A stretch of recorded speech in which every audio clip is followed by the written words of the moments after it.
Okay, folks, so here we are again. Unfortunately, it's more bad news for the Maize and Blue. Though, to be honest with you, I don't really feel too bad about this one. Partially because I think, honestly, Michigan got robbed more than they gave the game away, which we'll talk about in a bit. But also because, well, Alabama lost today. And if you don't know, outside of Florida and A&M, I hate the SEC. And I really hate Alabama. It's almost not quite to the level I hate Ohio State, but they're up there. I mean, it's like, on my order of level of teams in college that I despise, it's Ohio State, of course, at the top. Then Michigan State and Alabama, kind of like close second, third there. And then Indiana, mainly for basketball reasons. Then the rest of the SEC, and then Notre Dame. Because, and Notre Dame's so down low because I'm Irish and I'm Catholic, and when I was born, the first article clothing I ever wore was Notre Dame sweater, so I can't bring myself to really hate that team. Except when Michigan played them, of course. But other than that, no. But so anyway, the fact that I'd have to wait till the end of the season for Alabama to lose is really nice. Anyway, so let's talk about this game here. What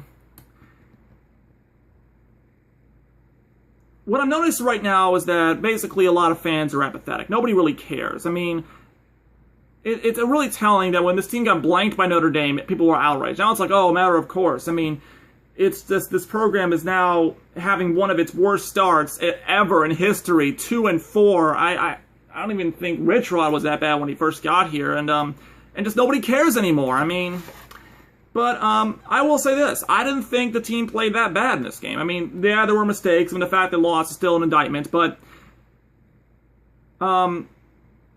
you know, what I did like is that at first, you know, the game was basically a shootout. The first half was a shootout. Nobody played defense. I will say this. This is actually, it looked very much like the opposite of what we'd seen so far from this team. You know, we'd always seen the defense being outstanding, the offense wasn't getting it done. And, you know, when your offense doesn't get it done, it puts more pressure on the defense, which eventually caused them to crack. But today, the offense actually looked pretty good. It actually looked, well, not pretty good per se, but they actually they didn't look that bad. Defense, though, I don't know what was going on there. There were just so many missed tackles. Apparently, if you run the slant against this defense in any way, shape, or form, it works. I mean, there was a case where I think on one of Rutgers' touchdowns, Frank Clark had Gary Nova dead to rights. And Gary Nova, by the way, this kid is not that great of a quarterback, but he looked like a fucking Heisman candidate today. Clark had him dead to rights, and he missed the sack!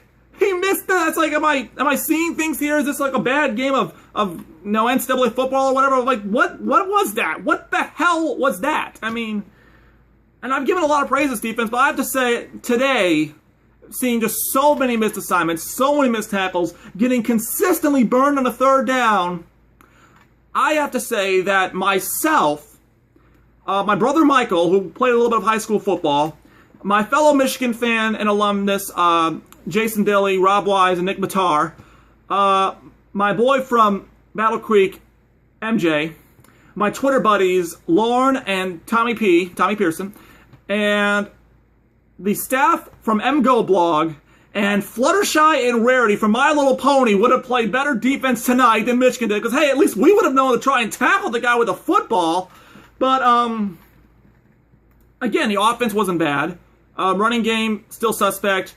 We actually had decent passing yardage. Devin Gardner actually played okay, played pretty good. He had that one pick, but I think now everyone kind of knows that 90% of the offense struggles isn't his fault. I mean, yeah, he still makes mistakes. He still takes too long. And again, he did have that pick where he basically just lobbed to the receiver, or lobbed to the defensive player, rather. But, you know, a lot of it is because he has got no line. I mean, he's got like maybe 3 seconds to throw before he gets sacked, and he got sacked a couple times tonight. But there are also times when he's able to stay in the pocket and actually make something happen, make a couple good throws. And, of course, he had 2 rushing touchdowns that I thought were just great. I especially liked the second one, where the play just broke down, and he just ran the ball in himself from about 20 yards out. That was actually really good. That's the Devin Gardner I want to see. I mean, it's clear to me the man is playing with a chip on his shoulder now. I mean, because of all the scrutiny he's faced. So I think we're going to see a much more impassioned and much more inspired Devin Gardner from here on out. Now, I don't know if that's going to be enough for us to win a game again this season, but it should be kept in there. Now, that's what I liked about this game. It's why I'm not feeling too bad about this loss. In all of our losses have been blowouts so far. And the reason is because this team basically quit in the second half. And against Notre Dame, against Utah, and especially against Minnesota, when the game just got out of hand, this team just flat out quit. And you don't blame them, because with all the offensive struggles this team has had, there really isn't a whole lot about this Michigan team that makes you think they're capable of winning. But that's not what happened tonight. I mean, they actually, after trading scores in the first half, they actually did manage to hold Rutgers off the board throughout the entire third quarter. And Michigan's been outscored by its opponents 31-0 in its third quarter, and so that's actually some improvement. And then, of course, they start the fourth quarter with what proved to be the game-winning touchdown, but they didn't sit on their heels then. They didn't just say, oh, well, we tried. They actually said, okay, you know what? Game isn't over. Still a lot of time. Let's see if we can make something happen. And they did make it happen. They got it to within 2. They made a great defensive stop and had a chance to win the game. And then they got fucking robbed. I mean, look, I don't know. There were some questionable calls in this game. We got a pass interference call that probably should have been a pass interference. We also didn't get a pass interference call, which should have been a pass interference and things like that. But what was really egregious was Garner threw it to, I think it might have been J.U. Cheston or something like that. I can't remember the receiver name. But the guy clearly catches the ball past the line of scrimmage for the first down. He takes 2 steps and falls out of bounds. And for some reason, this was ruled an incomplete pass.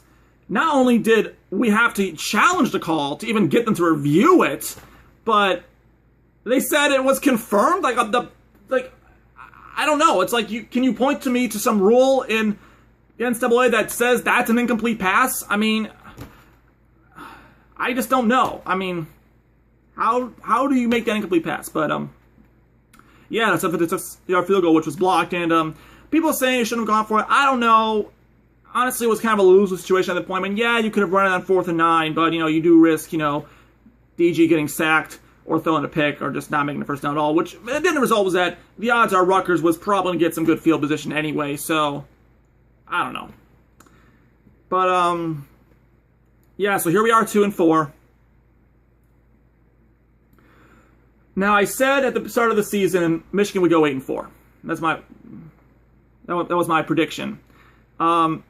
And I will say that because the Big Ten Conference is absolutely crazy right now, I will say that until it doesn't happen, it means it could happen. I know they have to win out the rest of their games, but I'm not holding my breath, but, I don't know. I mean, it was a very strange team. I think, honestly, this team deserved to win tonight. I think they just got fucking robbed. And next week, we have Underlights against Penn State, which honestly is our best home game of the year.